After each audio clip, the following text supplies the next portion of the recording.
Deep in the heart of Central Texas, it's the Best of the Outdoors podcast. Brought to you by Texas Fish and Game Magazine, the voice of the Texas outdoor nation. I'm your humble host, Dustin Warncke, the outdoor success guy, back with another podcast. It is hunting season, folks, and I am so excited to be here in front of you today and be able to talk about just the stuff that we love about the outdoors, man. Like Chester Moore says on his radio show, if you don't like the outdoors, baby, you're weird.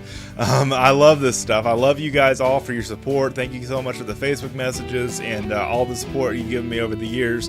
This podcast has been going on for about 2.5 years, going on 3 years. It'll be 3 years this spring. And we've just been rocking it, dude. I love doing this show, guys. It's cathartic for me. Therapeutic is what I mean.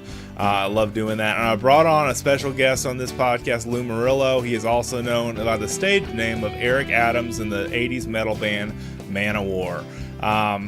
Love this guy.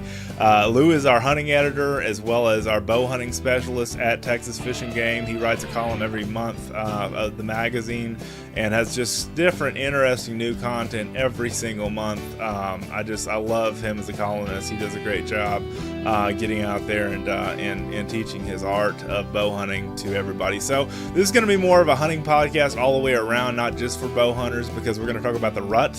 We're going to talk about some best practices you can do for bringing deer in.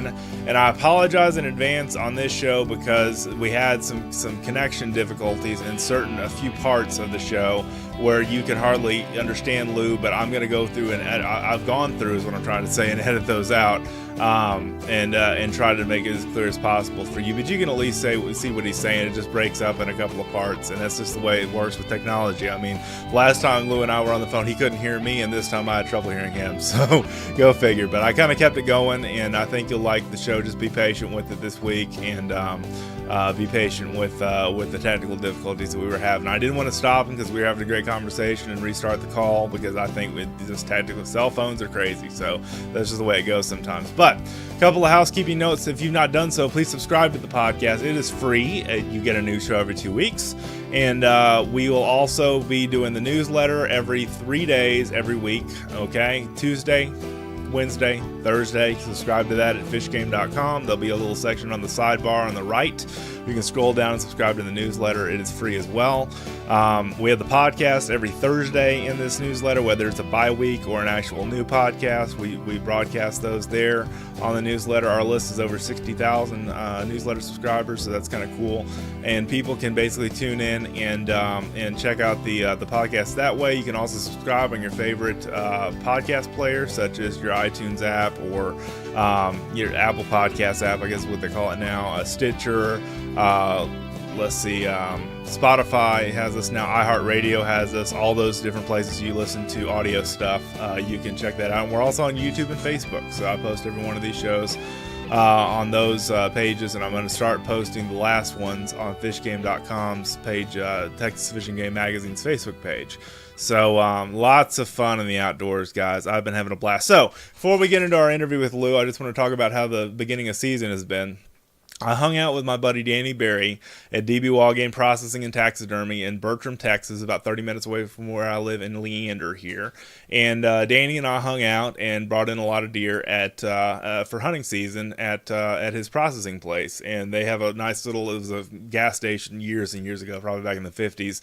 They converted it into a little hunting store. It has, all kinds of jewelry and hunting gear and batteries and all kinds of stuff for your feeder. They have all seasons feeders and Lamico feeders and deer stands and all kinds of stuff in there they sell as well. But their main thing is a deer processing and wild game and wild hog and exotic meat processing plant. And let me tell you, man, we saw some brutes. One of the customers at DB Hunting Ranch brought in a 227, I think, inch deer. We have him on the Facebook page at DB Hunting Ranch Facebook page. He killed him off of our property, one of our high fence properties there, and basically that's the ranch I work for, by the way. Also saw 2 elk cows come in on Saturday, and a nice red stag came in on Saturday, and then Sunday I field dressed a red deer cow that came in.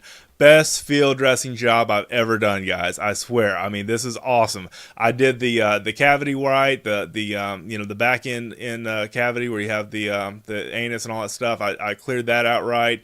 I didn't get any urine anywhere. I didn't get any guts anywhere. I didn't nick anything. I basically just was a rock star. Cleaned that thing out like a surgeon, and that was the cleanest field dressing job I've done in a controlled environment like that, hanging on a gambrel. And I was kind of proud of myself. And I field dressed a lot of stuff over the years, but I was really, really proud of myself the way that worked. So that was great. Took Jackson with me for part of the time this weekend and opening weekend and for gun season, and he kind of got to see the outdoor lifestyle and how that works. And that's my whole point in this show. What I'm trying to say here is that this whole hunting season thing is not just about going out there and killing stuff. Okay, for me, it's about the lifestyle. It's about hanging out with friends, whether that means socializing, drinking a couple cold ones, whatever the case may be. It all matters, is my point, and that's what I'm talking about in the podcast today with Lou. Is the stuff with bow hunters. How a lot of bow hunters a lot of times will alienate other people that are trying to bow hunt with a stick and string of some kind. Such as compound bow hunters not appreciating and calling hunting bow hunting with crossbows. Okay, that's the thing. Traditional bow hunters, or trad shooters as we call them, shooting their original stick and string, self bows or recurves or long bows, and then saying that other people are not. They're using training wheels, or they're using compound bows. So we're going to talk about a little bit of that in the podcast too. And it's one of those things where I just say, hey, we're kind of a small, tight-knit group as it is as hunters. We're all hunters, okay? Can't we all just get along, is my point. And I'm writing about that in the article that I'm writing for the Lone Star Bowhunters Association magazine.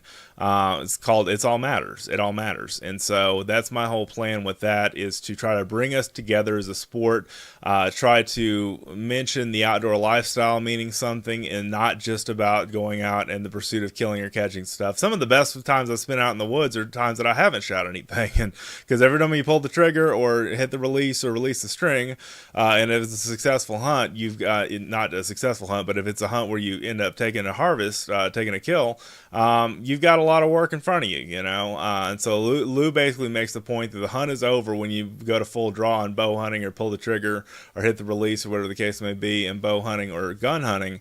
It's a whole nother realm of possibilities when after you release that string or pull that trigger. And that's just the lifestyle is what I'm so about, guys. And I'm about teaching our next generation. My son Jackson, who loves his iPhone, loves to hang out, watch videos and stuff like that all the time, play his games, but trying to get him out more where he is in the outdoor lifestyle. He's in the fishing, he's into hunting. I've kind of got him in some of that, but this generation of kids, I'm just trying to really get them engaged. The plural generation, as they're called, or generation YZ, or I forget what they call it now. But anyway, that's my whole point there, is I'm trying to just be authentic and be real and be relevant to that younger generation, as well as to the up and coming generation of bow hunters and gun hunters, and then to our fellow bow hunting veterans, or whatever you want to call it, experienced old salts that are in bow hunting. I'm really trying to bring home the outdoor lifestyle message to those folks, and also spread out, if you're dealing with anti-hunters, if you're dealing with people that don't believe the way that you believe, it's all about just getting along and spreading the outdoor lifestyle message of how healthy it is to be in the outdoors, how good it is for the environment as far as hunting goes, how good conservation is, and how important that is for duck hunters, for migratory birds like that, for for eradication of feral hogs and that kind of stuff. I mean, all that matters. So that's my whole point there. And before we get into this podcast, I want to talk real quick about the bow hunting equipment that I use before we get into this, because we don't really talk about brands and stuff so much in this show. But I'm a big fan, if you are a hunter, bow hunter, and I'm going to be broadcasting this in a couple of Facebook groups that deal with strictly bow hunter people and bow hunter enthusiasts, if you will. Grim Reaper Broadheads, they're one of my personal sponsors, and I'm on their pro staff, and I've not lost a deer yet. I've been shooting Grim Reaper for probably 9 years now, I'd say. About the same time I got my son Jackson was born, I got my first crossbow, and then before then I was shooting compound bow, and really, we've been on the pro staff for probably the best, I guess I've been bow hunting for the last 12 years now, and shot my first crossbow in 2009. So, 8 or 9 years basically. And the thing is, I've had a lot of success with the 2-inch whitetail specials from Grim Reaper. They leave a 3-blade broadhead, leaves a great hole. I've had a lot of experience with their broadheads being successful, especially in a lot of the urban areas that I hunt. By that I mean areas that are like in people's backyards, literally. Okay, that back up to a creek or back up to a county road up the hill. In one of the cases, it was both. And basically, I could not afford for those deer to run too far because they'd be on other landowners' land that I didn't have permission to go to. And so basically I learned how to put them down quick, and Grim Reaper did the job every single time with the crossbow or a compound bow. And the 2-inch whitetail specials or the 1.5-inch crossbow heads, I've used both with a lot of success, and have a lot of fun repping for them and the pro staff stuff. Also gold tip arrows and gold tip bolts. Before I use gold tip, I use Luminaro bolts and arrows, and Luminaros made by the fine folks at Luminoc. Luminocs are great as far as tracking your shot after the shot goes off. They're pretty waterproof. I've shot them into creeks and streams and stuff before, and they just float on down. I know where to find them at least, and can recover my arrow to see what the blood's like if it's not on water, and what I'm doing. At least find the arrow and recover the arrow and the broadhead if it is in water. But basically, I've had a lot of success with gold tip being the probably most durable arrow and bolt that I've shot. Unless you lose one, I mean they'll last you for a while. And then the other thing is our friends at Luminoc. They make those press-in Luminaros and Luminoc. The whole arrow with the Luminoc included, or they make the Luminocs for your bow or compound arrow or bolt, and basically track your shot. See if it's a good shot on camera. I film all my hunts just about. I haven't been able to this year so much, but I try to film my hunts a lot, and really have had good experience with both of those companies, or all three of those companies: Luminoc, Gold Tip, and Grim Reaper. That's kind of a good. And then for my crossbow, I've been shooting Barnett, but Excalibur's one of the shows. One of the friends in the magazine, because they've advertised with us, and Barnett has in the past too. So both of those I highly recommend. And there are a lot of great things, a lot of great products on the market. The nice thing about today is that you don't have to deal with garbage anymore like you did, unless you're shopping overseas in some cases, okay? But most of the American companies, even if they get it manufactured in China, are really, really good, high-quality things, and the marketplace has weeded out the garbage. And that's a nice thing about where we are right now in hunting season. It's a nice thing about where we are in gun season as well, because ammunition's another thing that's a big hot topic right now, conversation. Who makes the best load for this or this gun or whatever? And my whole point with all this is you need to practice with what you're going to kill with or you're going to hunt with, and you need to shoot to kill. And what I mean by that is in the hunting world, don't take for granted that one brand of ammunition is going to have the same point of impact as another. All right, I teach about this, new hunters about this all the time. Shoot to kill. Make sure that you are hunting with the same brand, load, case, pack, whatever the case may be, of the ammunition before. And if you're not, go to the range and work that out ahead of time. All right, and have plenty of ammunition reserved for your hunt. Don't expect that the one box is going to, because it's a different brand, is going to shoot the same exact point of impact as the other. Same deal with arrows. Okay, a lot of arrows. I've shot Lumen arrows. They have a bit different point of impact with them than the gold tip bolts that I bought. All right, for a crossbow, or the arrows that I bought for my compound bow. So anyway, that's just one of the things that I think is vitally important in whatever you do, is just make sure that you practice with what you're going to hunt with what you're going to practice with, and keep things steady. A lot of these broadhead packs, Grim Reaper's one of them, come with practice heads, so you'll really be in good shape there. And there you go. So here's my interview with Lou Murillo, also known as Eric Adams, like I said earlier, from the band Manowar. And love this guy. He's a great bow hunting editor that we have, and hunting editor that we have, and just have a lot of fun with this interview. So here we go with our interview with Lou Murillo. Thanks so much for listening. Joining me on the phone, Mr. Lou Murillo, our rock star bow hunting editor and hunting editor. How you doing today, Lou? I'm doing great, Justin. Good talking to you. How's hunting season been with you so far? And I just want to get into some tactics and tips for bow hunting and bow season and stuff, but also just general hunting. Yeah. Well, so far I'm up in New York right now. Uh-huh. So far the weather up here has has not been good for bow hunting, because if it's raining almost every day, it's raining, and you just can't go out there in the rain. Some guys do, but I don't think it's ethical, because if you have a hit, how are you going to follow the blood trail? Right.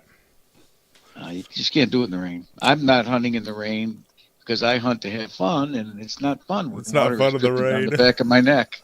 So I don't go. Especially if you have no cover around your tree stand, for sure. Because you're a big tree stand hunter. Yeah, I mean, I've got one of these, the umbrellas that it's part of my gear. I keep with me, and if it gets crappy out, well, then I put the umbrella up and do the best I can. But if it starts raining, nope, that's me. I get out. I'm done. Well, it's just kind of like when it rains sideways, there's not a whole lot an umbrella can help with, No, it's been raining sideways here. We've had some, I think tomorrow they're calling 50-mile-an-hour gusts. Yeah, no, I'm not going out in that. That's not my idea of a good time. The trees rattle and move your trees. And the one thing I wanted to get into before we get too far into this is you're big about tree stand safety, and every time I have you on the show, I bring that home, is that how important it is that you make it mandatory gear to have your tree stand harness for safety. Never go in the woods without it. It's my American Express card of hunting. I never go in the woods without that. That's part of my gear. I just first thing I do, it's the last thing I throw on over my camo, and that's the first thing I do when I get up in the stand is I hook myself up safely to that tree, and then I bring everything else up with me. That's important. But I always make sure I'm connected to that tree all the time. So and is there a brand of tree stand harness that you recommend, Lou? Well, there's a bunch of them out there. I don't want to recommend any brand in particular, but the tree stand safety system, the TSS safety system there, that's what I use. Okay. But, and I'll tell you, if that ever breaks, anything goes wrong with that, I'll get another one the next day. Right. I won't be without it. No, that's good. So that's a good one to look at. I'm just not a big tree stand hunter. I mainly hunt ground blinds here in Texas, but I mean, I know you've been a big tree stand hunter for years and years and years, and you teach bow hunting education classes and everything else that you do, and it just really, you're one of our champions here at the magazine, Lou, for sure. Oh, it's good to know. Thanks. It's great. No, Chester and I talk about you all the time and how great of a bow hunter you are, and I just want to talk about today. I submitted my article for Lone Star Bowhunters Association magazine, which I'm the editor of, and my article title was "It All Matters," and basically it's just talking about how if you're a recurve shooter, don't make fun of compound bows having training wheels. If you are a compound bow hunter, don't make fun of crossbows not being bow hunting, because it all matters. Yeah, that's right. It does. Come on, I mean, there's a place for any kind of bow out there. There really is. And I first started out with a recurve. They didn't even invent the compound bow yet. Right. In the 70s, the compound bow came out, and there was a controversy then. About shooting a compound bow. It's not the same. It's too easy. And not so easy. I'm gonna tell you that. No. And it's funny because I get the same controversy now with crossbow season. Yes. And, if people are saying, how can you shoot with a crossbow? That's a rifle. And well, I beg to differ. I really do. I think, what about the senior who has bad shoulders and can't draw the compound bow anymore? Does that mean he's done hunting? Yeah. Does that draw him out of shooting stick and string? I don't think it should, for sure. And no. And if you got a kid with you and it's easier for him to pull the trigger and still shoot an arrow out, why not let him do that and enjoy the season? Right. Everyone's just got to get along here. I mean, there's just too much going on in the world today. You have to take the time to waste the time arguing about which implement you're going to use to take a deer. It's crazy. It's frivolous arguments. Or turkey too. That's right. Or our big thing here in Texas is exotics. Which is a big thing too. And I've seen a lot of. We recently at the ranch I work with had a longbow hunter that didn't bring anything back up. And I always tell my bow hunters that I sell hunts to, hey, bring a backup just in case. And he had to use the guide's gun to close the deal on a deer after missing it twice with a longbow. And the guy just picked up a longbow shooting and basically said, "Okay, I'm a longbow shooter now." And I'm like, man, that's 15 years of practice right there, isn't it? Yeah. Oh, yeah. You never know what's going to happen. I went down, was hunting once in Missouri, and I climbed up in this tree stand. It was quite dark, and the first thing I did, I hooked myself up to the safety line, And then I pulled up my bow and I hunted for the day, right? And when it was time to leave, I hooked the line around my bow to lower it down to the ground, and the line snapped, and my bow went flying down. Okay. Oh, goodness. Smashed down on the ground. Here I am in Missouri. I said, "Oh, this is not a good thing." Right. And when I went back to the ranch, the guy looked at me and he said, "Well, you're lucky. I happen to know somebody who works on bows." And the guy came out to the ranch and fixed my bow for me so I could hunt the next morning. Oh, wow. I would have been really screwed if I didn't have that guy. No, that's a good point for sure. And it's one of those things that, just showing up prepared on your hunt. I guided a youth hunter earlier this year in January on a 6x6 trophy elk hunt. And basically, he brought one arrow and one broadhead on that arrow. And I was going to write a Texas Fish and Game blog post about this and basically say, bring more than one arrow on your hunt, because I talked about the boating adventure I went where we blew a $23,000 motor because the guy wouldn't trim the motor up while he's puttering through the shallows. And it's just, so I'm like, man, this is like the year I'm learning all kinds of stuff not to do in the woods and on the water. You owe that to the animals. Oh yeah, the ethical part of it for sure. Yeah, so I mean, and he needed a second arrow, so he had to go all the way back to the truck and get a second arrow and stock up on him again. And this is a 6x6 elk. This is not, this is a $3,800 hunt here, which is cheap compared to where you go in Colorado and that kind of stuff. But it's one of those things where I was just like, man, I mean, he's a young hunter, he's 16 years old, but I mean, God bless him, I mean, so. Yeah. And he had a quiver. He just didn't have but one arrow. I guess he was trying to do the Jim Shockey thing and basically, tried to do one shot, one kill kind of thing. But unless you're Jim Shockey, I wouldn't tempt that. I wouldn't tempt fate, Yeah. So, what kind of tips and tactics do you have this time of year? We're in November right now. We're about halfway through November when this podcast releases. And what kind of things do you look at this time of year for bow hunting or gun hunting or both? Well, for both, really. This is the rut time. They're starting to rut. It's the most exciting time for any hunter to be out there in the field. It's it's a good thing, and I found this tip and it worked really well for me. I don't know if the readers of the magazine, readers of my column, they always see me come up with these crazy ideas sometimes, but they work. Right. Sometimes they don't, sometimes they do.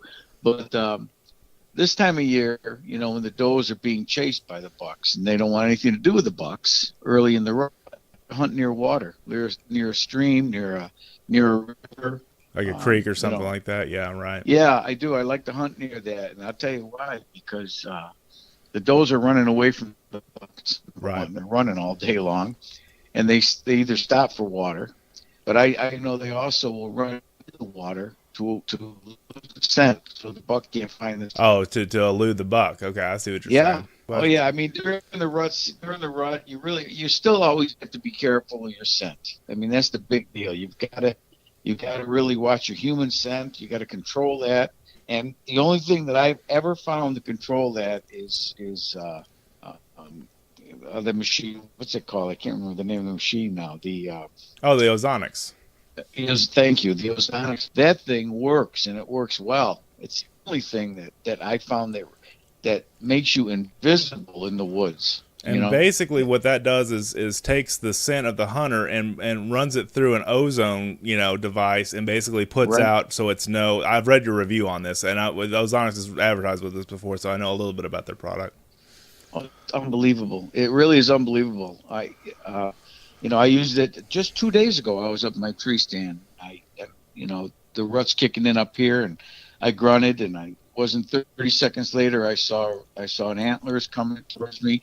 It was a 6-pointer, and at this stage of my life, I let a 6-pointer walk. I'm not going to shoot it, but it was coming to me, and it stopped, and it was smelling. I was up in here smelling, and it never knew I was there. It came right into me. Wow. Came right into me. Yeah, it was a nice wide rack, but it was a young, year and a half, 2-year-old deer.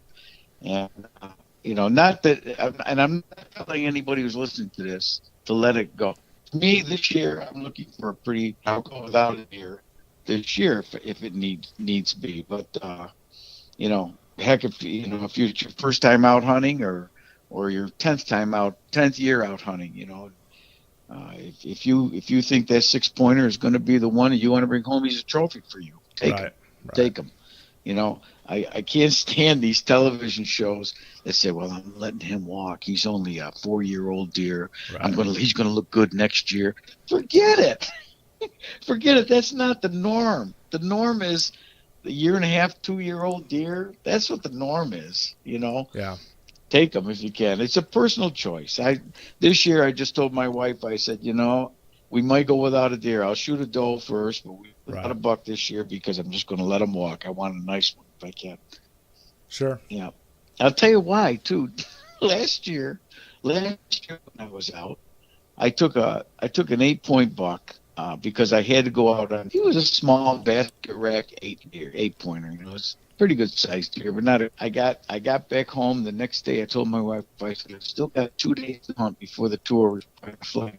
Right. So I said, I'm going to try to pull a doe tag. So I went out, and that day when I was out, I had 2 monster bucks walk into me. I couldn't shoot.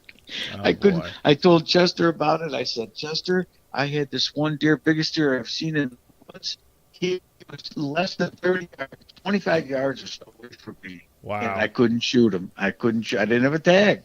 I didn't have a tag for him. I had to let him walk. Right. And I said, that will not happen this year. No. Not this year.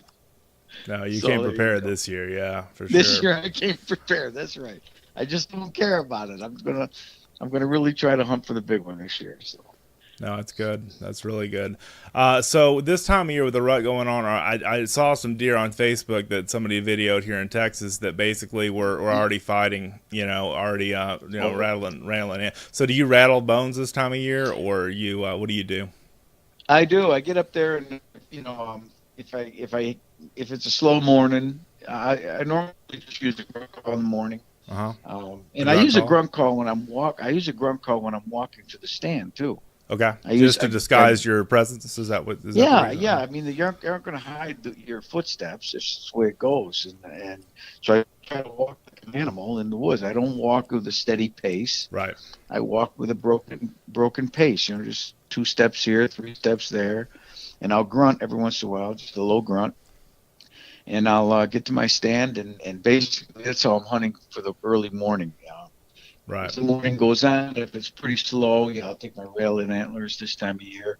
You've got about a 10-day window, and it really works. The rattling works, and it doesn't work all the time. You know, that's why they call it hunting and not shopping. You know, not grocery shopping. Yeah, exactly. That's right. It doesn't work all the time, but when it does, you won't forget it. You won't forget it. A few years back, I was up in the stand, and it was a slow morning. It was a sunny morning, crisp, cold morning, and I rattled the antlers and nothing. I waited a few minutes. I did it again, and all of a sudden I heard footsteps coming quicker and quicker, and I'm looking through the trees, and I could see legs of deer coming right to me, and I'm watching it still, and it came right to my tree stand, right underneath my tree stand. And it was an 8-point buck right underneath my tree stand, looking with his eyes. His eyes were huge, and the hair on his back was up like a dog. He was like,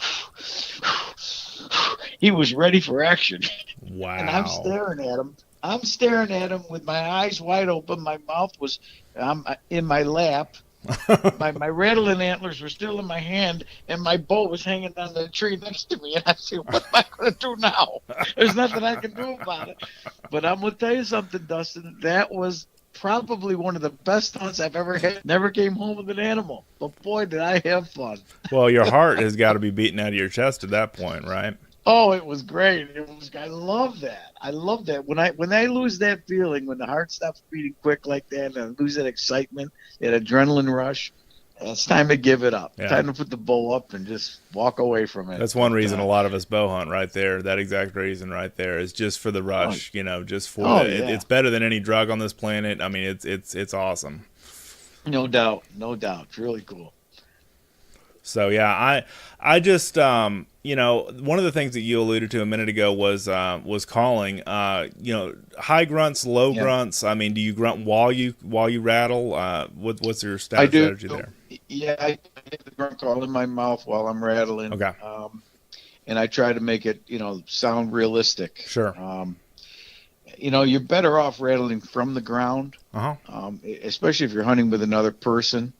It sounds more realistic if you're on the ground. Sure. And you're pushing, you're kicking things around, and you're making a lot of racket and grunting at the same time, and let the other guy have the bow, right? And you make a racket, and the deer comes in to look at you, and the other guy might get a shot at it, right? But when you're hunting alone, I still do it up in a tree stand, even though it's not a realistic thing for a deer.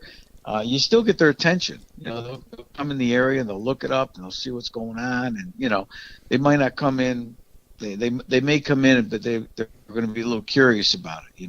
And so yeah, I do that all the time. I grunt low while I'm doing it, and it's fun. This is the game. Okay, this is the game we play. Sure, that is a game. And it's a game. You got to use all the rules of the game and have a good time doing it. Yeah. No, that's vitally important. And to your point, my dad, says it best, I think, that I've heard it put in hunting terms, is he says it's kind of like being out in a courtyard, and basically you hear the word fight, and everybody wants to come and look, so. Yes, you know what? That's right. That's absolutely right. So that's great. That's something I've kind of held with me when it comes to this time of year with the rut kicking in and everything like that. It's just that, everybody's like, whoa, I got to go see what's going on. You can attract does and spikes and, and bigger deer and everything like that. But, but bow hunting, there's nothing quite like it. And I mean, I'm not going to get too much into the gear that I'll talk before and after this interview, the gear that I use for bow hunting, but you're more of a fixed blade fan for deer hunting, and you're more of a mechanical fan for turkey hunting, correct? Yeah, that is correct. Totally correct. I remember. I take notes when we talk. You know that, Lou? So. Yeah. Because if you use a fixed blade, the arrow goes right through the bird. And if it goes through the bird flies off, you're never going to find it. It's going to be food. Okay? Yeah, it's going to be coyote food, yeah. Yeah, the energy it takes to open up the blades is enough to slow the arrow down. And it goes about halfway through the bird, and the bird can't take off with that. So, right. Yeah, you time them. I don't like to use mechanical broadheads for deer, and it's, I find a broadhead that I'm happy with, and I stick with it. Sure. It's a personal choice, sure what I mean? Is. I'm not saying that they're bad things. They certainly are good. I just like to use a fixed blade, because if it's mechanical, I'm of the opinion that if something can go wrong, it will. Right. And if I'm at full draw at a beautiful buck that I want to take, or doe that I want to take, and I let the arrow fly, and for some reason it doesn't open, the blades don't open, or something happens, I've done nothing but wound that animal, and I would have rather missed the animal, sure, than wound it. So, yeah, I like the fixed blades for deer. Yeah. Okay, no, that's cool. I was just curious your rundown there when it comes to bow, and for deer scents, do you use anything like one of the companies you and I both tried products for is Vapor Trail Scents? Any thoughts on? They've got Sheila Doe and Heat. They've got a buck doe fawn urine and some other stuff or some other scents like that I'm using this year. What is your experience as far as whatever is out there? Yeah, I try to stay away from scents as much as possible. Okay. Now, when it comes into the heavy rut like it is now, that's the only time I'm going to use a scent, and I use the Doe and Heat scent all the time for this time of year. Sure. And I try not to use what everyone else is using. So you don't kind of stand out from the pack, right? Is that the idea? Exactly. Okay. If everyone's using a certain product, every hunter out there is in the field using a certain product. I try to find out what they're using and what's popular in the area, and I'll try to get something else. So I stick out a little different. You know Sure. what I mean? And a deer's nose is an amazing thing. You've got a human nose, and I've written this before. A human nose has 5 million scent receptors. Yeah, I guess is the right way to say it, right? Okay.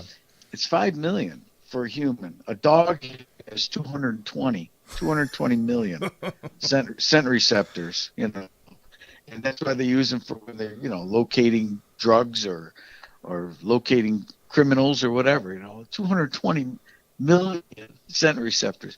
A deer has 297 million scent receptors. I've written about that before too. Yeah, absolutely. You know, how do you get that close to a deer? It's amazing to get that close to a deer. So, I mean, for me, if you're using cover scents and things like that, I think on a personal level, I think a deer can pick that out. You know, during the rut, maybe not. I don't know, but I think a deer can pick out whether it's real or not.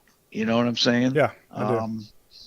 But I still use the scent because, again, it's part of the game. It's a chess piece that I like to use, and I only use it during the rut time. So yeah, only during the rut, and it's kind of like playing chess in a way, because you move your ball down the field, so to speak, you know, in a sports game. But you move your pawns forward first. You use your best strategy. It's a strategy game, right? Is that what you're saying? It is. It really is. I mean, you know, I think it's more important to be out there. It's a little late now in the year, but to be out there early in the season and follow the deer patterns.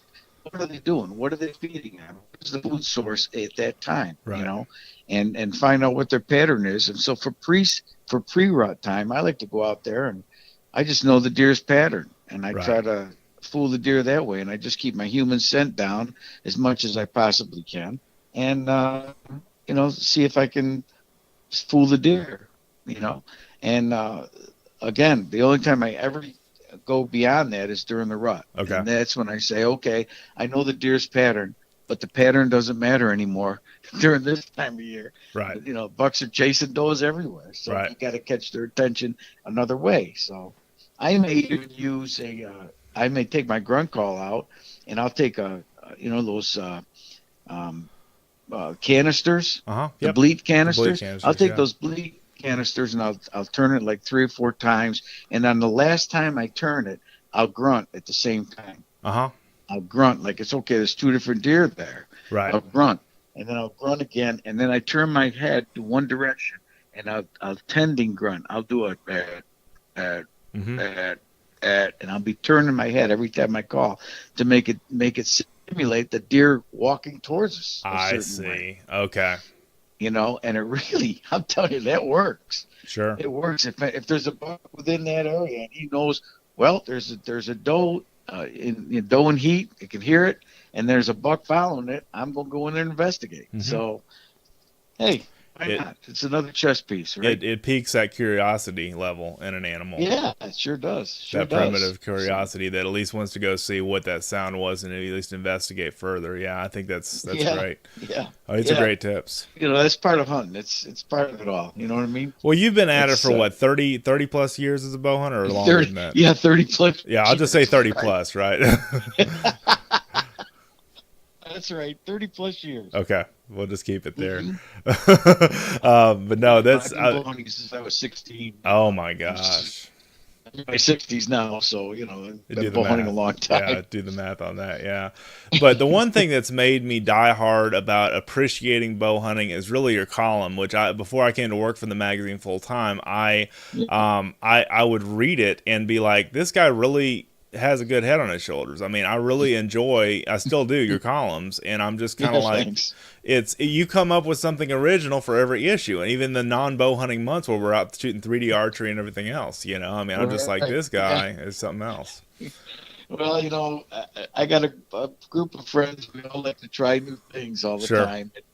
You know, some things work, some things don't, but you know, it makes sense. Somebody, you know, we always, if we had a tree stand in one spot and we're trying, and the deer aren't quite using that spot because there's a different route. Right. I've gone before and cleared out a path with you know, clippers and knocked down small trees and stuff, cleared out a path so you can walk in front of me at 20 yards, you know, and make it easier.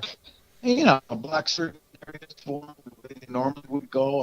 I'll put brush there and you know, where they normally would run. So, you know, they wouldn't walk that way any longer. It's just they're a lazy animal. They'll turn and walk right towards you. They're going to look for they're going to look for the path of least resistance to walk. Yeah, exactly. That's smart. Exactly. That's really and smart. Not only that, but when I put my tree stand up, I find a way to get to the tree stand. So the wind is generally in your favor. And I'll take it and I'll go there pre-season and I'll find my path to get in there, and I'll bring a rake with me and a shovel, and I'll clear up the ground so I don't put my feet on anything and crunch. Okay.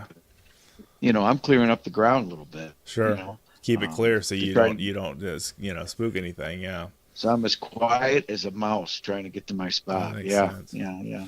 That makes sense. And I mean, the more I listen to this stuff and read it and everything else that's out there, I mean, there's, the one thing that you've taught me, I haven't told you this before, Lou, but one of the guys at the Cast Blast Grill Chill podcast, Trevor and Jeremy, they actually listened to your one episode that we did on underground bow hunting tech tips, and they said that guy has got the most off the wall amazing things that work, and they like, he's got the most interesting stuff I've ever heard, and they talked about us on their podcast, and I was like, thank you guys. I mean, what a good plug. But they were really impressed with your skill, man. So. Oh, that's cool. We have a lot of fun trying different things. Sure. It's just, you never know. One time, I think I wrote about this. One time, we didn't have a good morning, but my buddy and we said, well, let's just try something. So my buddy takes his antlers that he had, right, the rattling antlers, and he put them up on top of his head, held them on top of his head. Now get this. Okay, now get this. He was dressed in camouflage. Of course, I am too. I bent down like a deer. Okay, I bent down behind him, and we both walk towards the deer. We both walk towards the deer, and he's got the antlers on top of him. And every once in a while, he'd stop and move his head back and forth. Like it got within bow range of those deer before they finally realized they're about to have a bad day. Oh my gosh! It's kind of like stalking an antelope with an antelope picture, or an antelope life-size decal. Exactly right. I never thought. I mean, we were both talking to each other on the way out there. Oh my God, they're still there. They're not moving. They're looking at us, but they're not moving. And we kept walking closer and closer. Oh my God, it was hilarious. That is funny. Oh my gosh, Lou, that's hilarious. Just stalking up on a deer looking like a deer, huh? Exactly. Oh, that's funny. That is funny, man. That is funny. And I've tried everything. I've had Halloween dummies that I put up. I make the dummies. And put those in their tree stand, right? Yeah, I remember you talked about that in the last. And that's brilliant because if you get a scarecrow with some kind of life-size human-looking thing, I mean, the deer look up and go, okay, that's just that guy. I saw him there before, right? Just try and do things. It's sure. Fun. You're hunting a thick area, and you can only cover one deer run or one deer path. I have, the driveway patrols. They're like a signal that beeps when somebody comes in your driveway. I had driveway patrol, and I just disconnected the noise. Yes. I didn't hear the beep, but I would still see the red light, and I put it on a tree. Yes. Deer height level, and at least I knew, okay, here comes something. Right. No, I remember that you broke up a little bit there, but basically what you're saying is a motion detector in a way, without the, just snip off the alarm, and use that as a because there's one guy I talked to on Facebook a while back now. He runs a couple of deer hunting Facebook groups, and he basically has a whole system around just to do that exactly. But it's even cheaper to go to Home Depot or Lowe's or whatever and buy your own, and just have they cost like $10. You can get two with a driveway patrol things, Yep. They're great. It's perfect. Works out good. Wow, that's a brilliant idea to do that. That's great. Yeah, and that's some of the stuff that my guys on the other podcast were like, man, never thought of that before, So it was just one of those things we were having fun with. So, No, that's really good. So one of the things that you do that I'm really big about you with the youth is you teach bow hunting education classes where you're at, right? Yeah. I do. Yep, I do. Been teaching for over 25 years now. Goodness. Yeah, this class. That's great. I enjoy it. I really do. I enjoy it. It's I not only do I enjoy seeing the amount of people that are picking up the sport. Sure. I don't even teach them so much. I mean, I go over it fast. I teach them, okay, make sure you're shooting. Keep your arm straight. Sure. And I go through that when they go through the shooting exercises, but. I tell them that, look, you're going to find tricks that work for you. You're going to see the basics of how to shoot an arrow, and you're going to find out what works for you. And Right.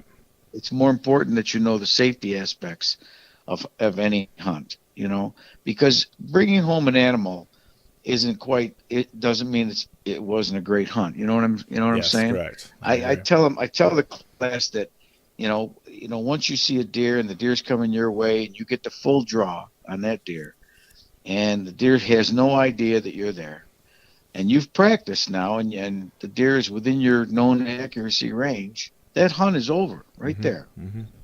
If you decide to let that arrow fly, well, it's a whole new ball game then. Right. Yep. But the hunt is over after you get to that spot. Yep. So that's a good way to look at it, Lou. That really is. Yeah, I mean, I tell them it doesn't. People go out there and shoot a camera instead of a bow, and they've hunted like that, and that's okay if that makes them happy. That's fine. They get just as much excitement out of it. Yeah. I think it's good. I think it's you don't have to bring an animal home to have a successful hunt. Yeah, no, I agree with you. A successful hunt is coming home safe. Yeah, that's a successful hunt. No, and just the experience. And the one thing that I've learned from you and other experienced veteran bow hunters, if you will, is that the experience brings wisdom, and the wisdom brings experience. Yeah, that's true. And that's true. The more that go ahead. I'm sorry. I was just going to say, we don't like to call ourselves veterans. We're just grizzled veterans. Right, we've been around a lot. Grizzled hunters. That's good. No, that's funny. But no, that's great. Do you have anything to add? I don't want to keep you on forever, but I really appreciate your time coming on the show, Lou. No problem at all. I just want to say, get out there and hunt, and when you don't see deer, like my year has been this year so far, right? Still get out there and hunt. You can't get them on your couch. That's for sure. That's right. Can't get them from watching TV. Down in Texas, the beautiful thing about Texas is, deer season comes, deer season goes, but bow hunting is not over. No. You can hunt hogs. You can hunt. You can exotics, turkey, all that stuff. Yeah, you can do exotics, turkeys, everything like that. And up in my home state of New York, you got deer season, turkey season. You're done. Yeah. Turkey season, deer season, plane ticket. Right. That's it. Yeah, that you're done. Yeah, there's your destination. Well, and the other thing to that we do in the off season here, and I'm part of Hill Country Bow Hunters 3D Club, which is a really big deal. And then Lone Star Bow Hunters Association does some deer hunting, or does some hunting, and they also do some 3D clubs, 3D archery clubs. But that's a great way to keep sharp in the off season. Oh yeah. Oh yeah, it is, and you can have a lot of fun. I used to go to there with a group of guys. And, we shoot a certain way. It was like pig, somebody shot a certain way. And if they hit in the kill zone, next guy had to shoot just the same way, yes. We play games with it. We just try to have fun doing it. But you're right. It does sharpen up your shooting. Yeah. In the woods atmosphere. So that's good. It makes you bring your A game. And I mean, that's the one thing that's helped me do as a bow hunter. And even though I hunt with crossbows a lot and not necessarily all compound bow, it's all bow hunting. It's all stick and string. It's all fun. It's all like my dad hunts with my old crossbow. It's a Barnett C5 Wildcat. And he says, Dustin, it gives me a chance to experience what you experience being up close and personal as a bow hunter. But I have to have shoulder surgery. He has shoulder issues. And I can't hunt like with he can't pull back a compound bow to save his soul, even if it's low poundage. And that's why I'm saying this is just the outdoor lifestyles for everybody. I mean, that's exactly right. Get out there and hunt, have a good time. If you're shooting a slingshot, get out there and hunt. Which they make bow slingshots now too. So it'll legally and humanely take a deer if that's what you're after. Right. Then go ahead and have fun and do it, or not, or go out in the field and just watch them. You know what I mean? And don't take the shot.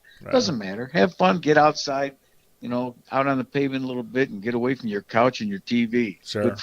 No, that's good. Do you want to give any contact info for people to find you? I know we've got some photos for you on and videos for you on fishgame.com. Is there any other way you'd like to connect with our audience, Mr. Rockstar? Okay. But no, I was just going to say, fishgame.com. You can subscribe to our digital magazine and read the entire thing on our website through the mobile friendly blog, and you have a column in there every month, which is great. And they can reach me. They can reach me on there. Yeah, you can email the contact us email at fishgame.com, and we'll get the message to Lou. So that's great. Good. But this has just been a fantastic interview as always. Yeah, man. Listen, I got it. I'll be gone from February this year till February, March, April. I'll be gone from February until May this year. So Are you if on someone's going tour to reach, again, or what do you yeah, do? we start in. I start in Tel Aviv on The February second farewell 25th. tour? Is that what this is? Yeah, this is the second farewell tour. For Man of War. Yeah, that's great. Yeah, I love it. this is our second farewell tour. Yeah.